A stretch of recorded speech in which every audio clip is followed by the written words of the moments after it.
friends, it's Shay. Welcome back to my channel. So today's video is not going to be your typical you need to color code your notes kind of video, but instead I will be sharing with you my secret method of staying organized throughout the semester in college. Systems are key to organization. So think about systems within a company. When you first start a job, they tell you what you will be doing on a day-to-day basis, how you handle certain situations, and what happens on a daily, weekly, monthly, and quarterly basis. These are all outlined when you first start the job.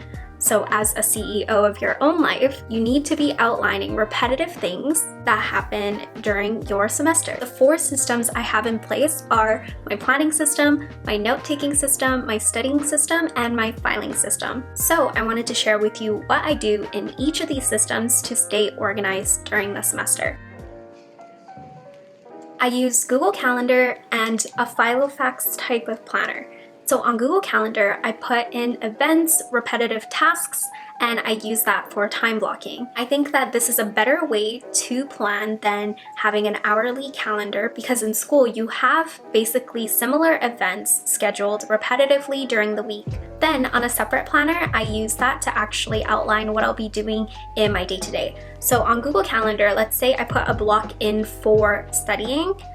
In my planner, I actually outline what I'll be doing during that block. So it could be reading my textbook, it could be writing notes, or even annotating my old notes. Then within my Filofax planner, I have a semester dashboard section. So in this section, I put all the information that is in a syllabus in a standardized form. So I have information on my courses, my profs, and important due dates during the semester. This is one more step you can take instead of just saving all the syllabi in your computer because it's not in a standardized format and it may take a while for you to actually search through the syllabus to look for example, your prof's email or what day your final exams are.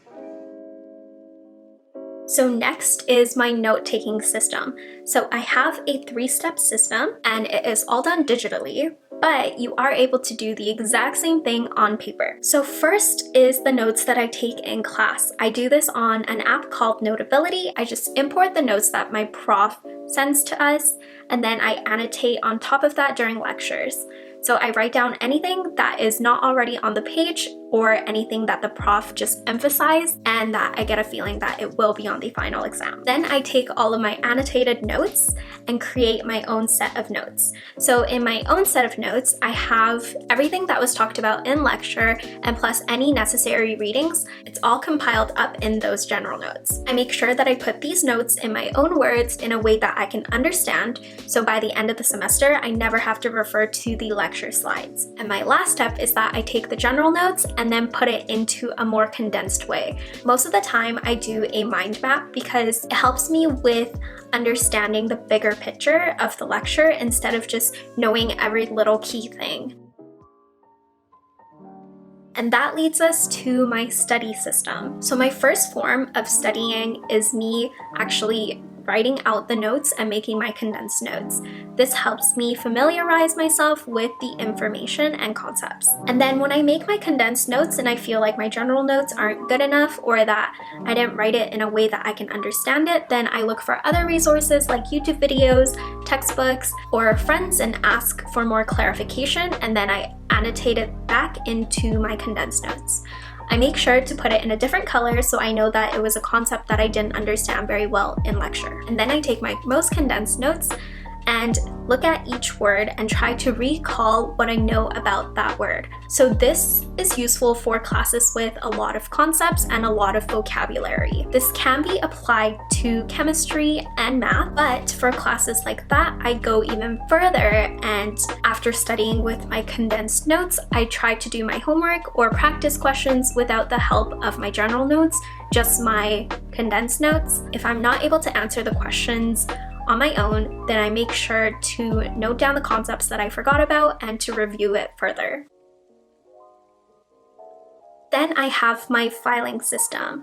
A part of this system is pretty new to me because I ended up taking an accounting course where I threw out my notes from the prerequisite course And after that moment, I realized how important filing everything is. So in my Notability, I just have different subjects for each one of my classes. That's where I upload my lectures.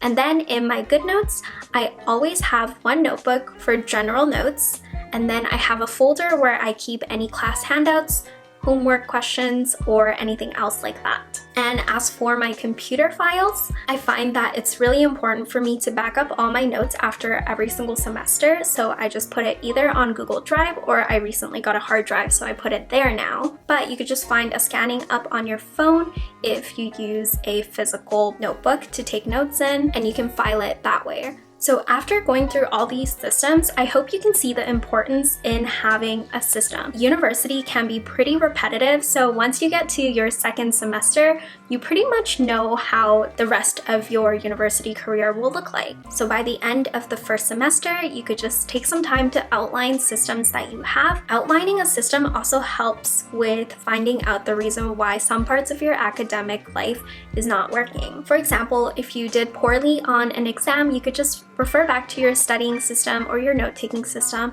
to figure out what went wrong. So was it because you weren't writing good lecture notes in class, or when you had your general notes, you didn't put it in a way that you understood it, so when you were tested on the concepts, it showed your lack of understanding? If you study differently or take notes very differently for each class, you're gonna have a hard time pinpointing exactly where you went wrong. So I've outlined all of the systems that I have in place.